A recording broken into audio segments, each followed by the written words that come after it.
Bueno, para el programa de convivencia es un gusto, en tanto tenemos en primer lugar una actividad en el Consejo de Formación en Educación y en este instituto. También es un gusto poder trabajar con los colegas del área de Sociología, del Instituto de Perfeccionamiento y del Consejo de Formación Docente. Y bueno, finalmente también, aparte de agradecer la presencia de la consejera Selva Artigas, de la profesora María del Luján Pepe, también agradecer muy especialmente la presencia del doctor Pedro Núñez, politólogo, docente de la Universidad de Buenos Aires y de la Facultad Latinoamericana de Ciencias Sociales, investigador de CONICET, quien ha desarrollado también una línea de estudios similares a las que el programa de convivencia lleva adelante. Así que daría la palabra a la consejera que tendría a cargo la apertura de este evento y nuevamente agradecer a todos ustedes la presencia. Bueno, lo mío muy breve, buenas tardes a todos y traigo el saludo del Consejo de Formación en Educación, agradecerles la presencia, la concurrencia a esta hora de finalización del día en que estamos ya terminando octubre. Para todos es un esfuerzo, pero es una gratificación intelectual poder venir.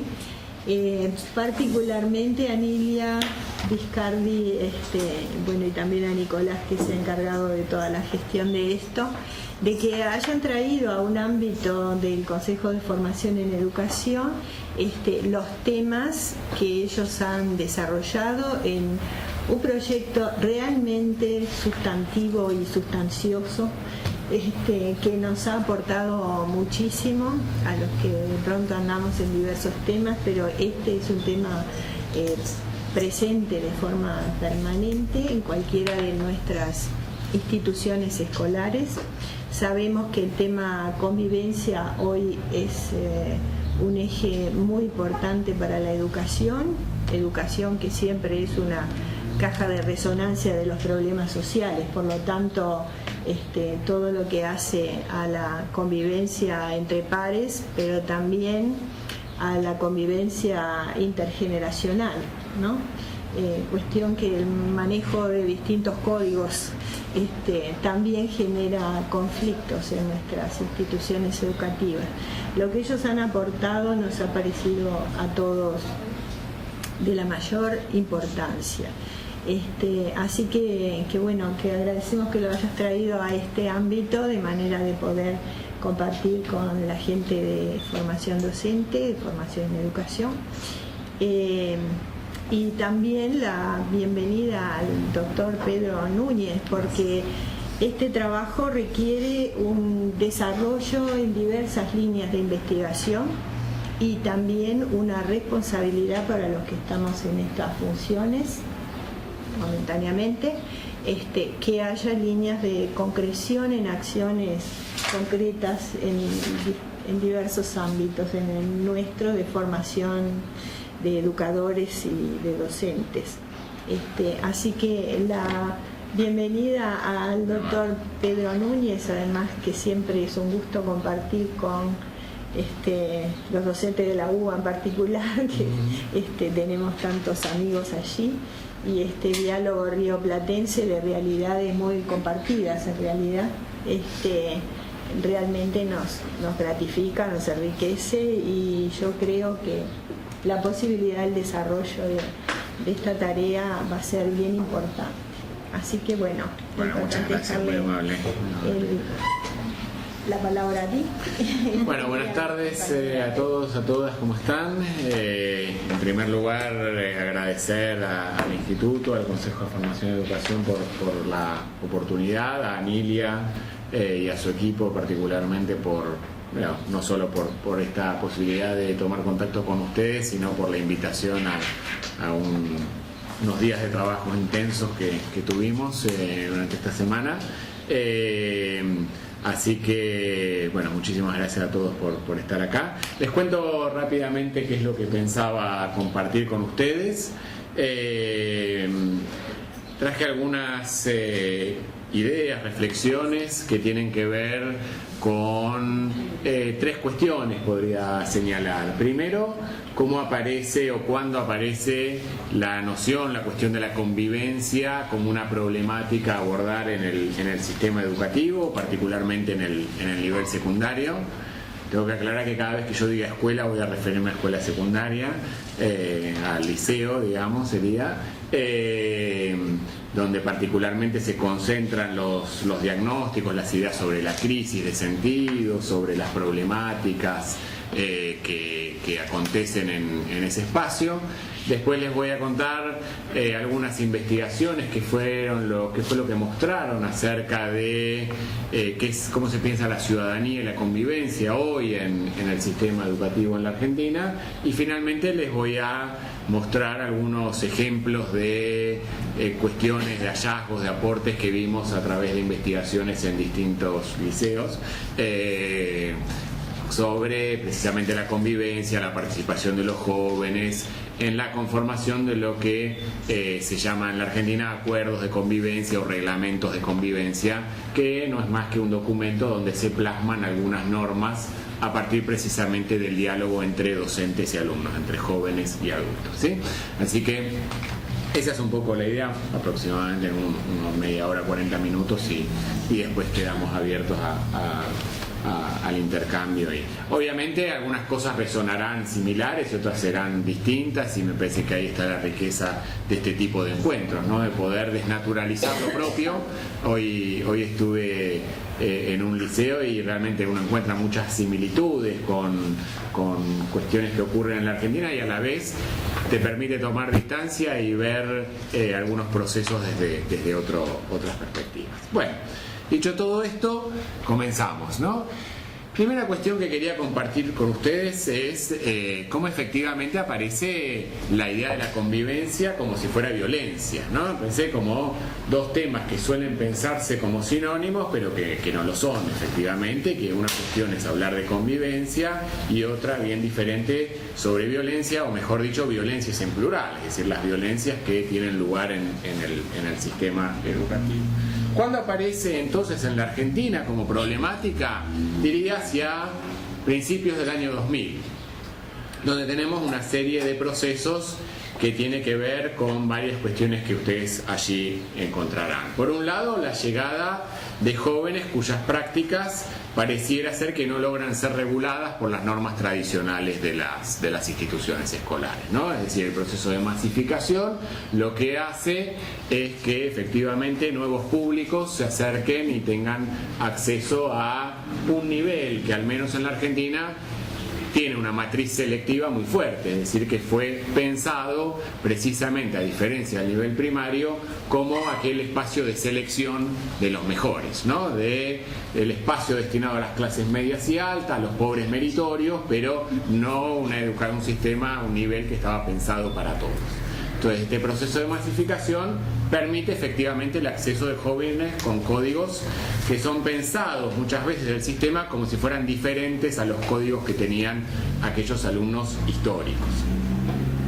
Por otro lado, un tema no menor es la crisis del 2001 en la Argentina, ¿no? La crisis político-social, que también trae no solo desintegración, sino la demanda de mayor democratización de ciertos espacios. Es decir, hay no solo descomposición, sino también recomposición, y esto es algo que muchas veces olvidamos cuando miramos los procesos de crisis, donde efectivamente llegan a la escuela también demandas de democratizar las relaciones que tienen lugar allí. Ahora, esto en un contexto de dificultades para decir la ley, ¿no? Un contexto de crisis, de casi desintegración del Estado Nacional, de los parámetros normativos, de las leyes. Bueno, aparece esta tensión en desdibujamiento entre lo permitido y lo prohibido.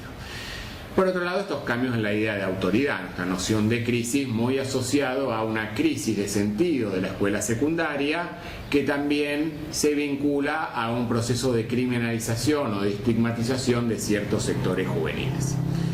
Para que ustedes tengan alguna idea, tenemos ese promedio, 85% de cobertura de la tasa de escolarización en la Argentina del nivel secundario, que es muy diferente de acuerdo al clima educativo del hogar de cada uno de los jóvenes que provengan. Estamos más cerca de la universalización en los que provienen de clima educativo alto, en el medio, en el 85% en los del medio precisamente, y únicamente el 67%, casi 68% de quienes provienen de hogares de clima educativo bajo están en las escuelas secundarias. Entonces les decía que hacia los años 2000 aparece la preocupación, lo que llamé acá la construcción de un problema de política pública. Pareciera que es necesario desarrollar intervenciones, acciones sobre la convivencia escolar. Entonces tenemos toda esa lista, y uno podría enumerar muchos más, de programas que abordan estas cuestiones. Programa de mediación escolar, de convivencia escolar, la creación de un observatorio de violencia escolar, y después en cada jurisdicción también programas específicos. En la Argentina el Ministerio Nacional no cuenta con desarrolla y propone políticas, pero en realidad las jurisdicciones, las provincias son las encargadas de llevarlos adelante. Por ejemplo, el Programa Nacional de Convivencia, cada provincia tiene que firmar un convenio si quiere implementarlo, por lo tanto a veces lo hace, otras veces no, y en muchos casos desarrollan programas propios, ¿sí? De hecho, en la ciudad de Buenos Aires y la provincia de Buenos Aires fueron las primeras jurisdicciones en empezar a hablar de convivencia antes incluso de la existencia del programa nacional, ¿sí? ¿Por qué esto? Porque en esas jurisdicciones ya se empezó a plantear la idea de terminar con un sistema disciplinario que estaba basado en las amonestaciones, ¿sí?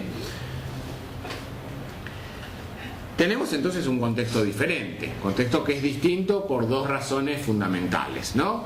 Y que esto obviamente incide en cómo piensa la ciudadanía, la construcción de ciudadanía, el sistema educativo, que tiene nuevos sentidos, por dos razones, como aparece allí. Por un lado, la masificación del nivel provoca una democratización en el acceso al mismo.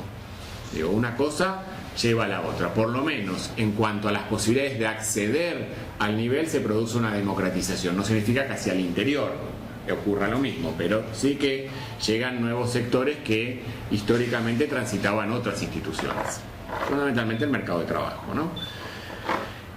En segundo lugar, tenemos un entramado legislativo que enuncia los derechos de los y las jóvenes, es decir, tenemos un conjunto de leyes novedosas que desde la convención, convenciones internacionales, las leyes jurisdiccionales y nacionales en la Argentina, que colocan y que sitúan al joven como sujeto de derecho. Por lo tanto, ya el joven es una persona que construye su ciudadanía, no que está ahí para que el sistema lo forme como ciudadano. Ni que hablar cuando ustedes saben que hace poco se sancionó una ley de voto desde los 16 años en la Argentina. Por lo tanto, tenés en las escuelas jóvenes que votan. Es muy difícil para un docente decirle no podés hacer tal o cual cosa cuando la sociedad en su conjunto le está también otorgando un conjunto de derechos del cual ellos también son conscientes, aunque esto no quiere decir tampoco que los puedan disfrutar y demás, ¿no? Es decir, la enunciación, pero al menos tenemos un entramado legislativo novedoso que uno podría situar en tres cuestiones. Por un lado, pensar a la educación como un derecho y una obligación, es decir, la secundaria pasa a ser un derecho de todos y a la vez una obligación. Aquel que no va es objeto de regulación por parte del Estado. Por otro lado, reconocimiento de derechos sexuales y reproductivos. Esto fue muy fuerte en los últimos años en la Argentina, la aparición del Programa Nacional de Derechos Sexuales y Reproductivos, que entronca con cuestiones que no se dieron en el sistema, pero que tuvieron repercusión. Por ejemplo, la Ley de Matrimonio Igualitario o la Ley de Identidad de Género, que algunos estudios lo que mostraron fue que efectivamente permitió que muchos jóvenes comenzaran a poder mostrarse como eran, y también muchos docentes. Esta salida del closet no fue solamente de los jóvenes, sino que también permite o brinda un espacio de expresión que antes no era posible. Y por último, todo lo que tiene que ver con el impulso desde las jurisdicciones y desde el Ministerio Nacional de la participación política estudiantil. Nosotros tenemos centros de estudiantes y hay, por ejemplo, normativas que impulsan que todas las escuelas tienen que tener un centro de estudiantes, y también los programas de convivencia escolar. Convivencia escolar, lo resumo muy rápidamente. ¿En qué consiste? Bueno, básicamente en dos tipos de instituciones. Por un lado, en la conformación de acuerdos de convivencia, es decir, un documento donde se discute entre alumnos y docentes cuáles son las cuestiones que se pueden y no hacer en la escuela, que va desde un lugar que puede ser denunciación de los derechos, pero también al tipo de sanciones que se va a establecer ante cada una de las transgresiones. Y por otro, un consejo de convivencia que se reúne únicamente ante situaciones más graves y del cual participan alumnos, docentes y padres, ¿sí? En la práctica esto ocurre de muchas maneras muy distintas de acuerdo a cada localidad y a cada escuela. Hay escuelas que tienen acuerdos que fueron hechos por 2 docentes y nada más. Hay escuelas donde efectivamente hubo una real participación de todos los integrantes. Hay acuerdos donde no tienen, hay lugares donde no tienen nada. Esto varía mucho. Lo que sí me parece importante señalar es que efectivamente cuando los jóvenes participaron de la redacción de esos acuerdos, cuando los conocen, cuando están al tanto, cuando saben que esa ley escolar también incluye en muchos casos a los adultos, se genera una posibilidad de pertenencia a la institución que es muy diferente en aquellos casos donde no saben ni siquiera qué normas se les aplican y ante cada cuestión, ¿no? Sino que hay una especie de discrecionalidad del mundo adulto donde aplica una norma de acuerdo a quien realiza cada transgresión, ¿sí? Bueno, desde la investigación, ¿cuáles fueron las cuestiones que estuvimos mirando en los últimos años? Uno podría decir que hay 4 grandes temas. 4 grandes temáticas que desde la investigación social se indagó en torno a lo que es la escuela secundaria.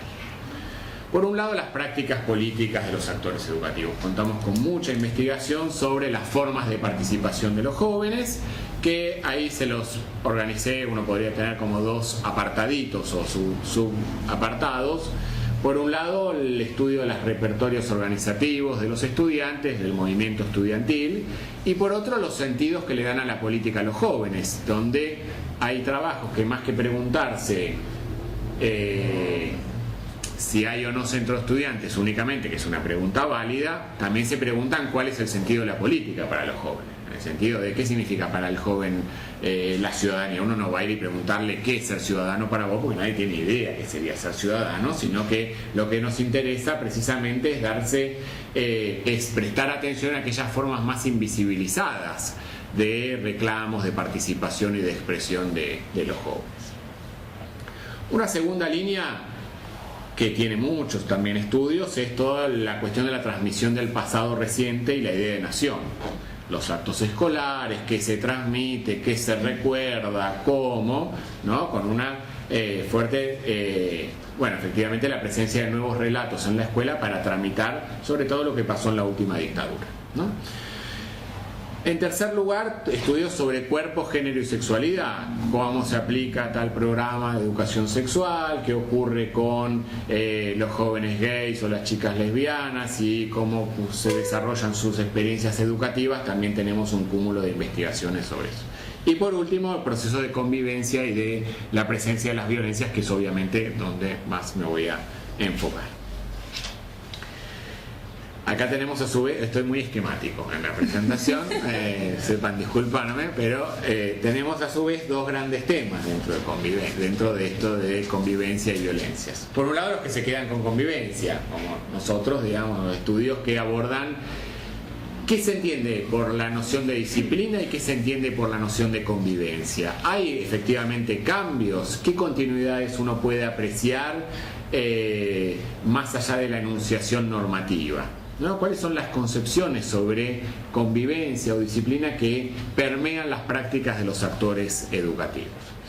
Y por otro lado, las violencias, que están aquellos estudios que refieren a cómo la aparición de o la construcción de determinados climas escolares posibilitan o no la emergencia de ciertas violencias, y aquellos que incorporan el estudio de cómo los jóvenes definen, sienten las emociones en relación a sus propias lecturas acerca de cuándo un acto es violento y cuándo no lo es.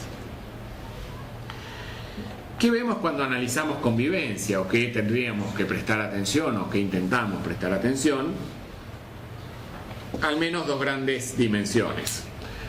Obviamente los aspectos normativos, los proyectos de la institución, sus tradiciones y costumbres, las normativas existentes, las posibilidades o no de participación de los estudiantes, el lugar que ocupa la transmisión de saberes en esa institución. Es decir, son claves que nos permiten indagar, conocer cómo van a desarrollarse allí los procesos de convivencia.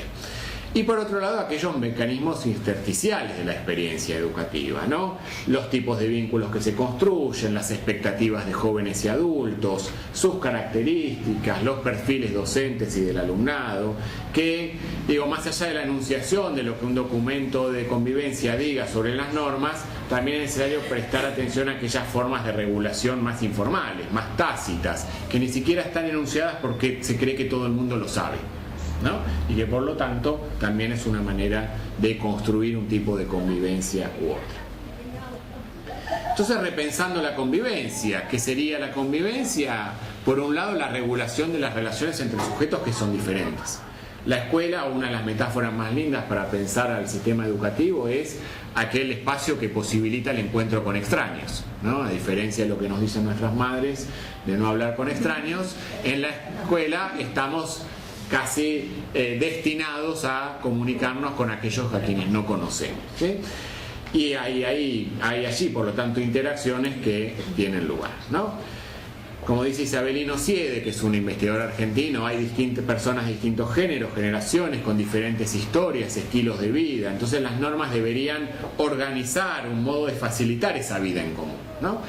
Acá pensando, y me acordaba hace poco, ¿cuál es esta noción tan criticada a la vez de espacio público, ¿no? Bueno, también la escuela es un espacio de lo público, de lo político, de la civilidad, que efectivamente permite este encuentro entre personas que son diferentes. Fernández Enquita habla de la convivencia con el otro como la necesidad de reconocerlo como igual a uno mismo, y esto únicamente se hace posible a partir de de tener obligaciones recíprocas. Hay un lazo, ¿no? Hay una construcción de una especie de comunidad que me ata porque yo estoy atado, ¿sí? Porque yo quiero estar atado al otro también, que permite ese reconocimiento. También de algo que él plantea y que está en el libro, de ciertas normas comunes, ¿no? De que somos reconocidos, que estamos integrados a una misma comunidad política, ¿no? Que ustedes saben que obviamente el primer bien que se distribuye en una comunidad es el de la pertenencia. Si uno pertenece o no a esa comunidad, establecerá distinto tipo de vínculos con quienes se encuentra en ese lugar. Entonces, muy rápidamente, pasamos o intentamos pasar de estas lógicas más burocráticas de sanciones disciplinarias que definen o establecen lo correcto o incorrecto y la cuestión expulsiva y las sanciones de firmas de actas y amonestaciones, a una manera reflexiva, más individualizada, si se quiere, de formar acuerdos, contratos, negociaciones entre los miembros de la comunidad educativa, ¿no? Pensando que mejorar esos vínculos entre jóvenes y adultos redunda en una experiencia escolar mucho más gratificante para los jóvenes, pero también para los adultos, ¿no?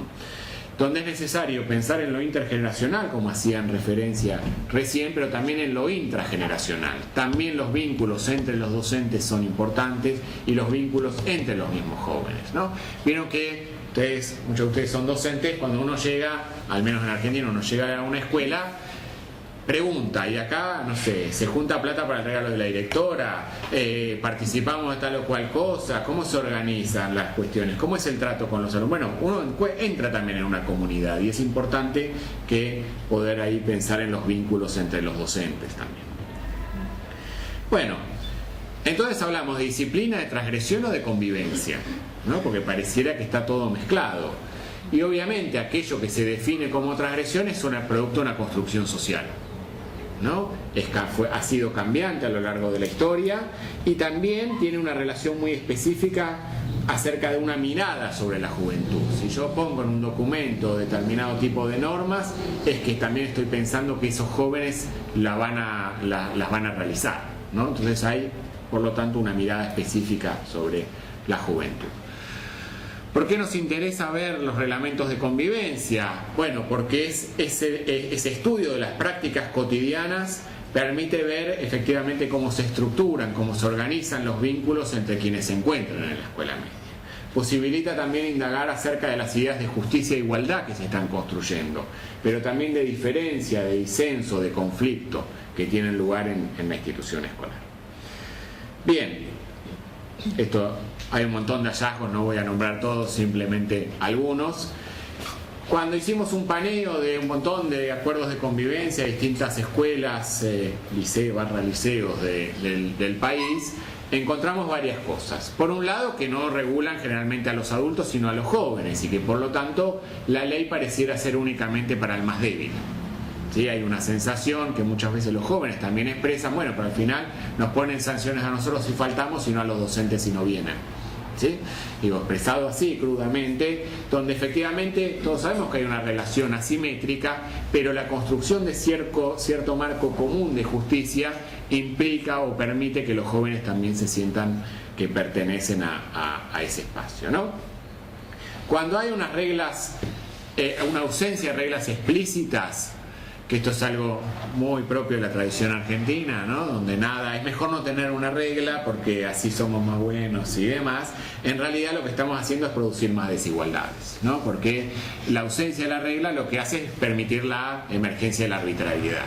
Y por lo tanto a tal, cuando falta no le pongo tal nota y a tal otro sí porque me cae peor y a tal, ¿se entiende? Es decir, la ausencia de criterios similares para juzgar situaciones idénticas permite precisamente la emergencia de esta arbitrariedad, que es lo que muchos jóvenes dicen, bueno, pero él hizo tal cosa y no le hicieron nada y a mí me hicieron tal otra, ¿no? Y a mí por lo mismo me hicieron lo mismo. ¿Cómo sigue presente esta pretensión de formar el carácter de las personas, ¿no? Este mandato de casi civilizatorio, ¿no? De pretender construir un joven en valores con determinada corporalidad, que sigue muy presente como continuidad de las prácticas disciplinarias de la escuela. La importancia del vestuario, que aparece muy mencionado también en el libro, ¿no? Del uniforme, la importancia de regular sobre todo el cuerpo de las mujeres, pero también la presencia de una vestimenta adecuada o no. Acá es la gorra, ya es permanentemente la gorrita o visera, ¿no? Te la sacás, te la pones, que no, que sí, se pierden horas discutiendo a ver si efectivamente se la saca o no, y además pensando que eso le va a hacer mejor el día de mañana cuando esté en el mercado de trabajo, que nadie sabe qué tipo de trabajo va a tener ese joven, y si incluso es profesor de educación física y tiene gorrita puesta todo el día. Por lo tanto, ¿no? Aparecen todas estas cuestiones que efectivamente son las tradicionales del sistema, ¿no? La fascinación nacionalista con los símbolos patrios, ¿sí? Persiste esta idea de sanciones muy graves a quienes no respetan los símbolos patrios.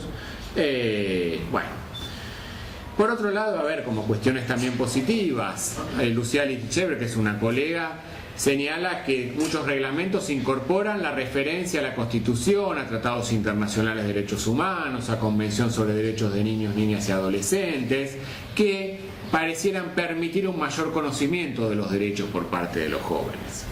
Ahora, también encuentra que hay una correlación entre los estilos de las instituciones y los reglamentos de convivencia que se elaboran. Por eso la importancia de indagar, de conocer cuáles son las tradiciones y los perfiles y las características que tiene cada institución, porque ustedes saben, hay formas de hacer que van transmitiéndose de generación en generación.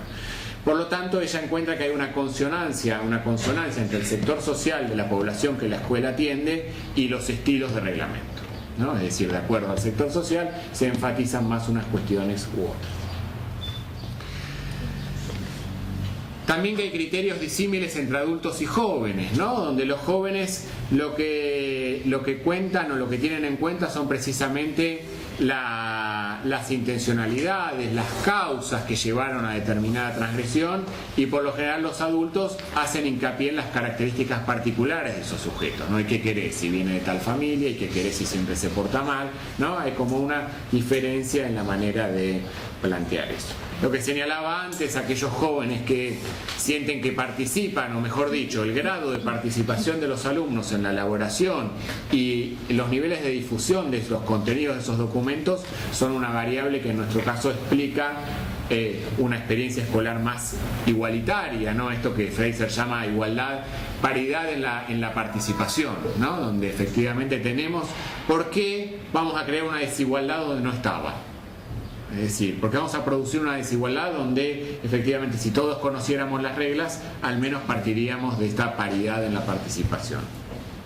Y por otro lado, los estudios que indagaron más en docentes señalan que los docentes perciben al conflicto como una desviación de su tarea, como si no tuviera absolutamente nada que ver con su propio rol, y por lo tanto se desligan de cualquier proceso de resolución, no ustedes, sino los argentinos, ¿no? Donde efectivamente el conflicto además es siempre, en la sociedad argentina siempre el conflicto es visto como amenazante, ¿no? El conflicto siempre es peligroso, ¿no? Y no podemos vivir en una sociedad sin conflictos. Permanentemente tenemos conflictos, y esos conflictos lo que hacen o lo que podrían permitir es generar relaciones y anudarnos también para ver maneras de resolverlos.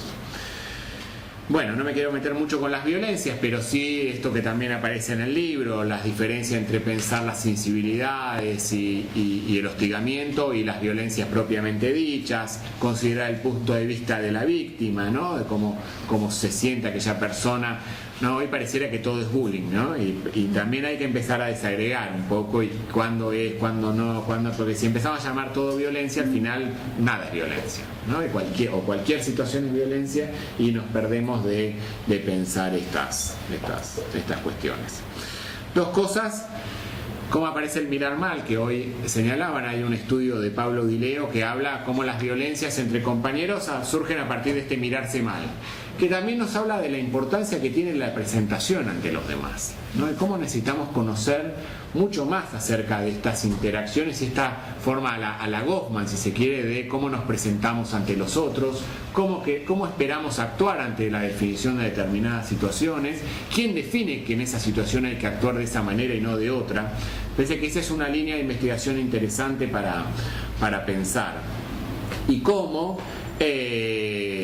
los docentes y directivos perciben esta manifestación de falta de respeto y demás, y desde los alumnos es la sensación de que los tratan de manera autoritaria, de que los docentes también les faltan el respeto, ¿no? Esto que aparece muchas veces en la frase casi de sentido común ya de respeto al que me respeta, ¿no?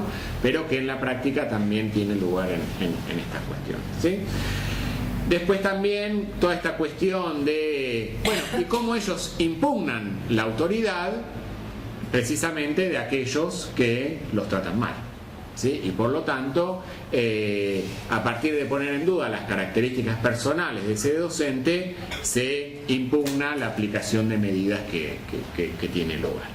Por otro lado, los vínculos que aparecía hoy también en una visita que hicimos a un liceo, ¿no? La violencia física muchas veces como respuesta a una identidad masculina que se ve amenazada, ¿sí? Hay una construcción, todos ustedes lo saben, de patrones de masculinidad y de feminidad que el sistema educativo traza, y que para ser hombre hay que ser de tal manera y que para ser mujer hay que ser de tal otra, y por lo tanto muchas veces estas dificultades para hablar que tienen algunos varones no son dificultades para hablar, sino que las formas de expresión tienen más que ver con precisamente no tanto la puesta en acto de la violencia, sino la amenaza de que puede ponerse en acto, ¿sí? La sensación de eso.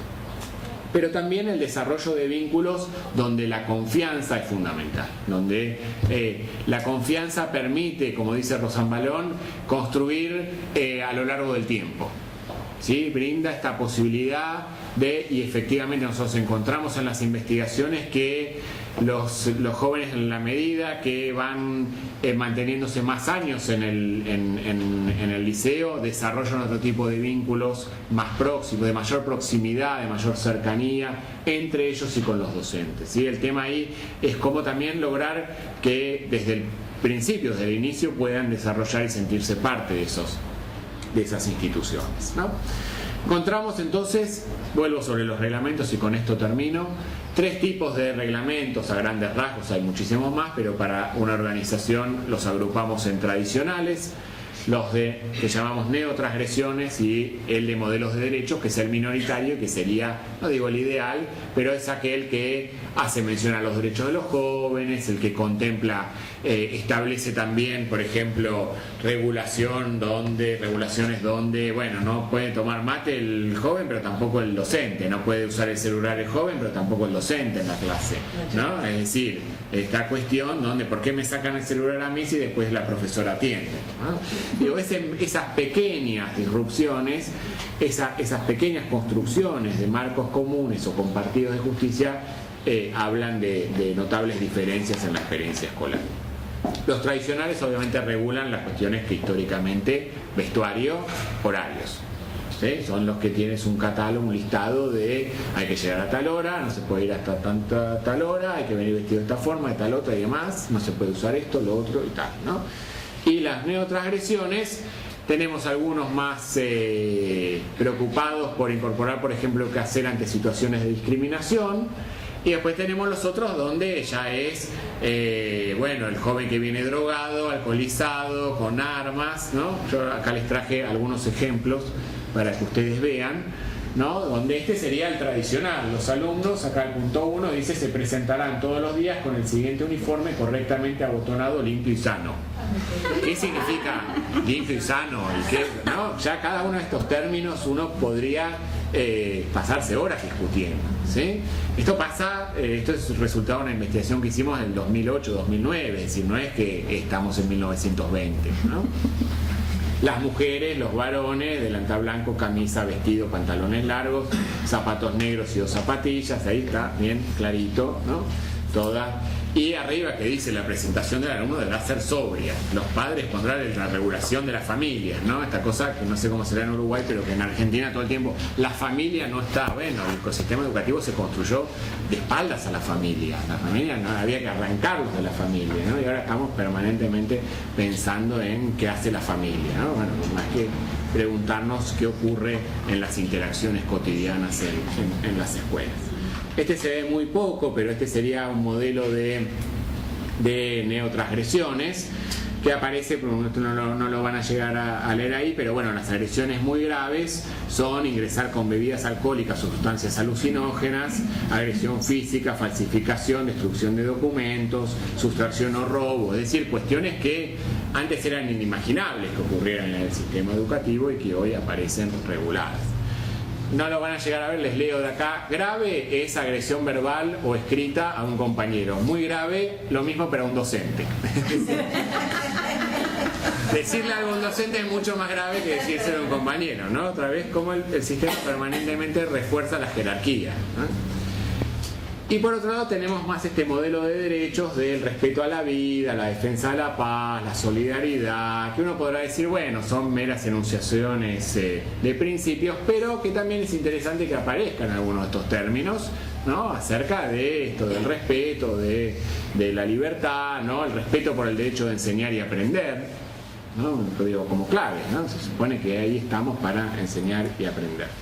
Este es otro tradicional, la falta de aseo en relación a la persona, esto es lo que se regula, ¿no? Falta de corrección y buenos modales, uso de barba en varones y maquillaje en mujeres, juego de manos, ¿no? Todas cuestiones. Y estas son las regulaciones informales, ¿sí? No están en el reglamento, en esta escuela no estaba en ningún reglamento. El uso de guardapolvos es obligatorio para las alumnas. Los varones no, van como quieren, ¿sí? Donde volvemos al guardapolvo para tapar la peligrosidad del cuerpo de las mujeres, ¿sí? Como clave de jerarquía. Prohibido el uso de celular para los alumnos dentro de la escuela. ¿no? Todas las paredes donde permanentemente recuerdan estas regulaciones informales a las que hacía mención antes.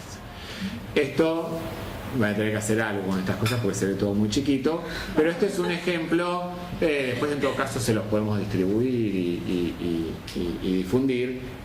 Hay también experiencias de construcción de acuerdos a nivel áulico. Este es un ejemplo donde, entonces, eso sí lo llegan a ver, abajo están cortadas las firmas para no difundirlas, pero está firmado por todos los alumnos y alumnas que estudian en esa aula.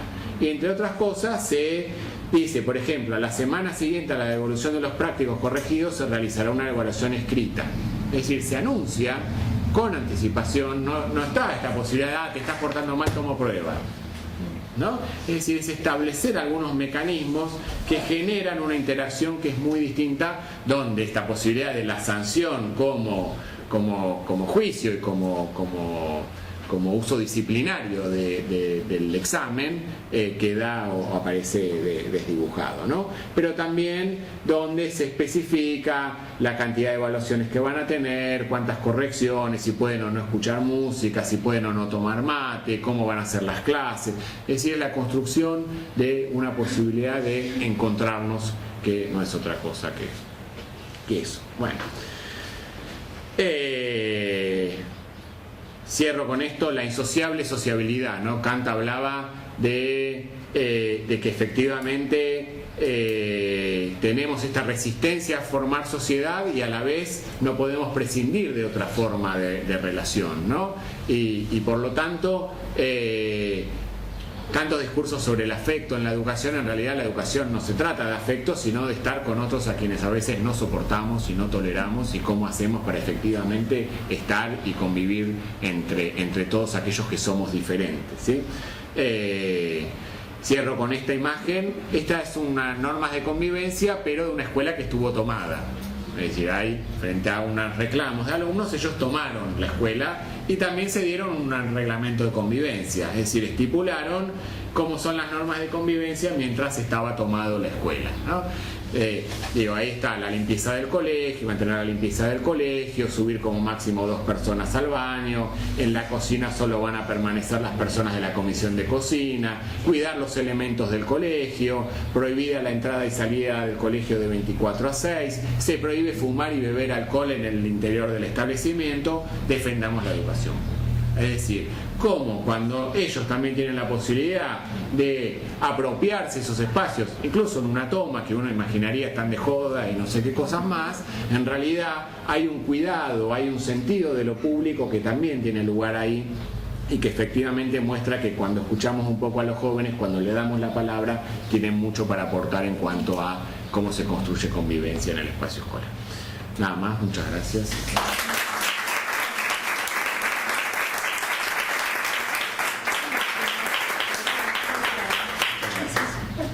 Bueno, muchísimas